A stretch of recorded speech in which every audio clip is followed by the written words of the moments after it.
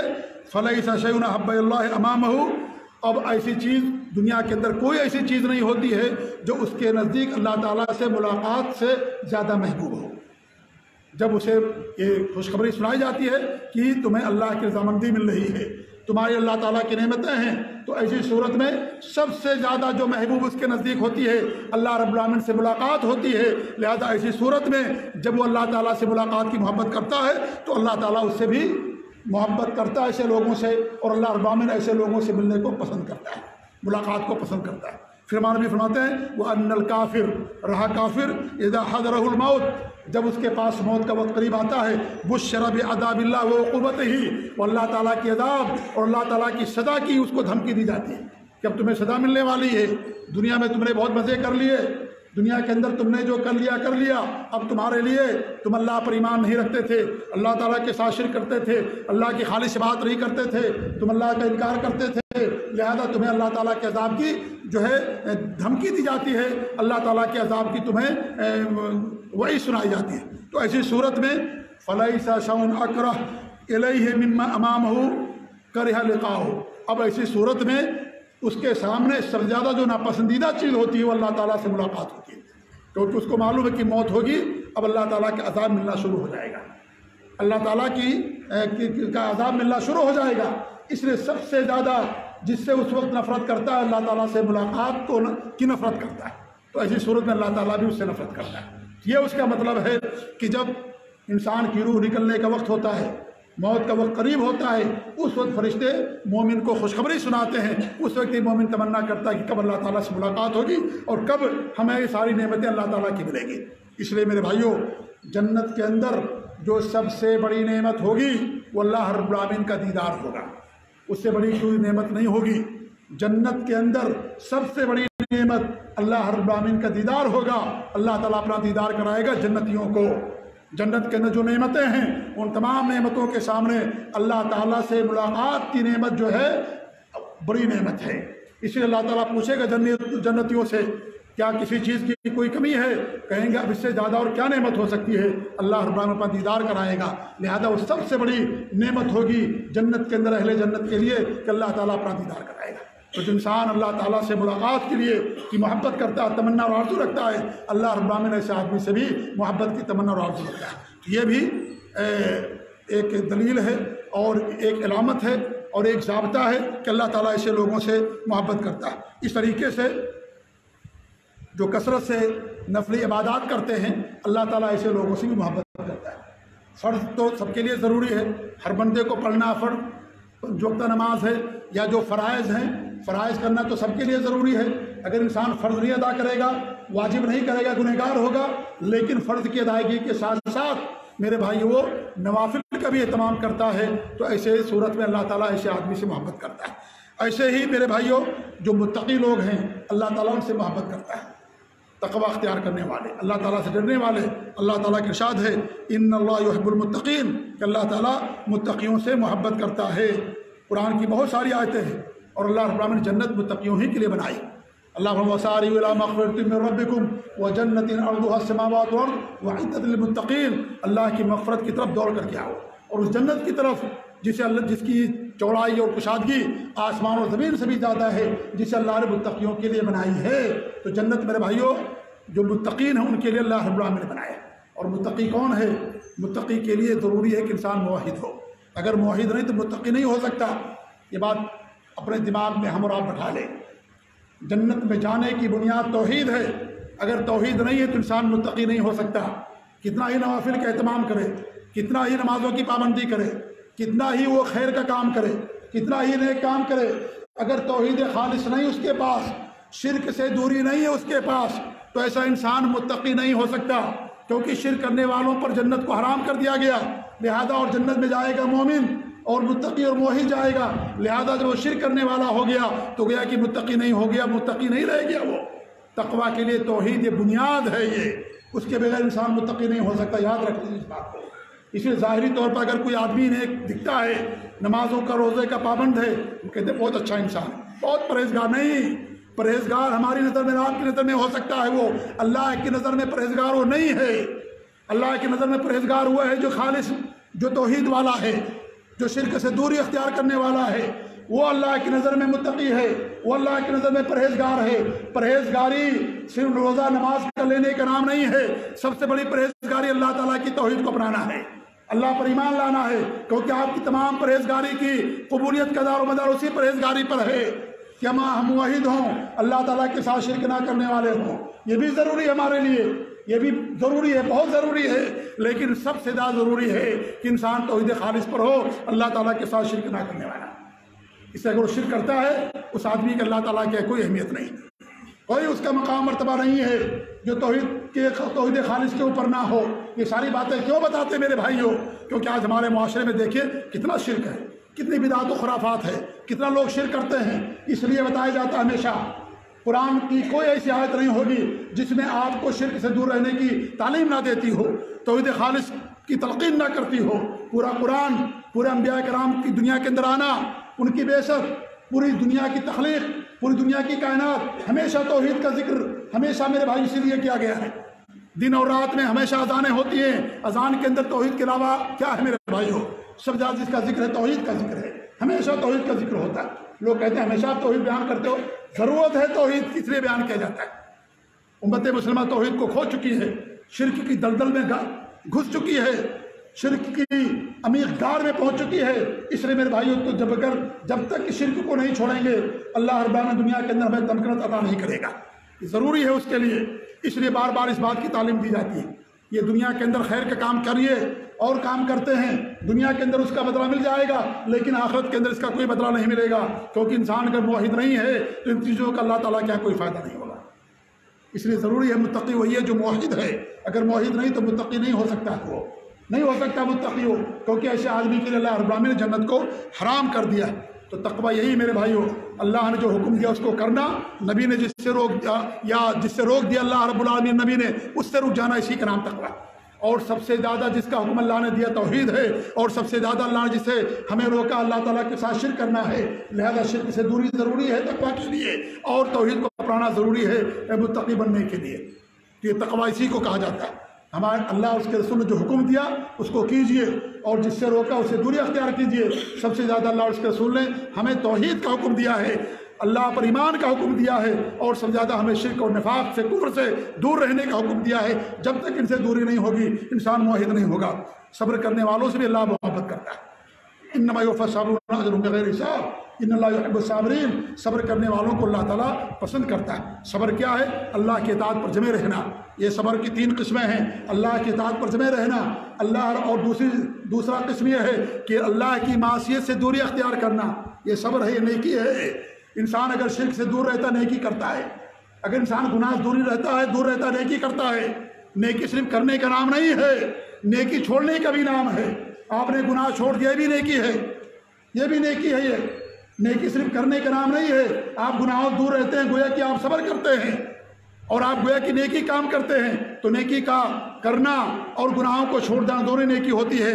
تو صبر کی ایک قسم اللہ کی اطاعت پر جمے رہنا، دوسری قسم یہ ہے کہ برائیوں دوری اختیار کرنا، اور تیسری قسم یہ ہے کہ جو مصیبتیں اور پریشانیاں آئیں ان پر صبر کرنا۔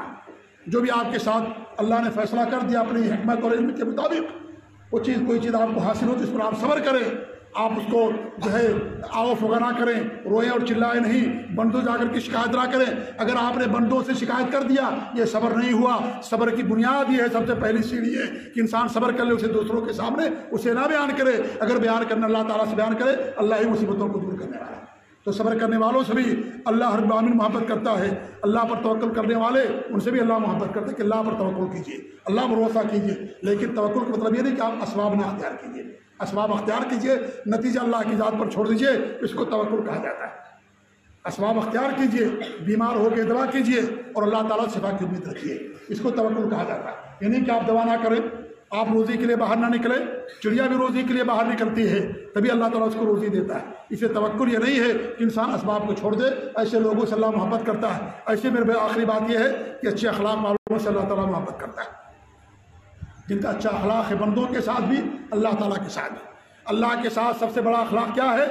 اللہ کی توحید کو اپنانا۔ یاد رکھیے اس بات کو، یہی سب سے اہم چیز ہے۔ اللہ کے ساتھ آپ کا اخلاق صحیح ہوگا تب جا کر کے بندوں کے اخلاق کا آپ کو فائدہ ہوگا۔ اگر اللہ کے ساتھ آپ کا اخلاق صحیح نہیں ہے، اللہ کے ساتھ آپ کا معاملہ صحیح نہیں، شرک کرتے، نماز چھوڑتے، بدعت و خرافات کرتے، گناہ بڑے بڑے گناہوں کا ارتکاب کرتے، آپ کا اللہ تعالیٰ کے ساتھ معاملہ صحیح نہیں ہے۔ سب سے بڑا حق رب العالمین کا ہے، اس لیے سب سے بڑا حق جب اسی کا ہے تو سب سے بڑا اخلاق اللہ تعالیٰ کے ساتھ ہونا چاہیے۔ اس لیے ہمارے نبی نے ایمان کو اخلاق سے جوڑ دیا ہے۔ سب سے کامل ایمان والا ہوا ہے جو اچھے اخلاق والا ہے۔ لہذا کامل ایمان کیا ہے کہ انسان شرک نہ کرے، خالص توحید اللہ رب العالمین کی، اور وہ شرک سے دوری اختیار کرے، تمام فرائض اور واجبات پر وہ عمل کرے۔ لہذا ایمان، اخلاق بھی ایمان ہے۔ سب سے بڑا اخلاق اللہ تعالیٰ کی توحید کو اپنانا ہے۔ ہم بھول جاتے ہیں ان تمام چیزوں کو، ان باریکیوں کو بھول جاتے ہیں۔ انسان یہ سمجھتا ہے کہ بندوں کے ساتھ اچھا اخلاق کر لیا، یہی مراد نہیں۔ حسن خلق جو کہا گیا کہ ترازو میں سب سے زیادہ وزنی چیز جو ہوگی حسن اخلاق، وہ حسن اخلاق میں اللہ تعالیٰ کے ساتھ بھی ایمان داخل ہے کہ انسان اللہ تعالیٰ کے ساتھ اچھے اخلاق والا، کیونکہ جب بڑا حق اسی کا ہے تو اس کا حق بھی آپ کو ادا کرنا ہے۔ بندوں کا حق اگر آپ ادا کر رہے ہیں لیکن اللہ کا حق ادا نہیں کرتے تو اسی حسن اخلاق کا کوئی فائدہ نہیں ہوگا۔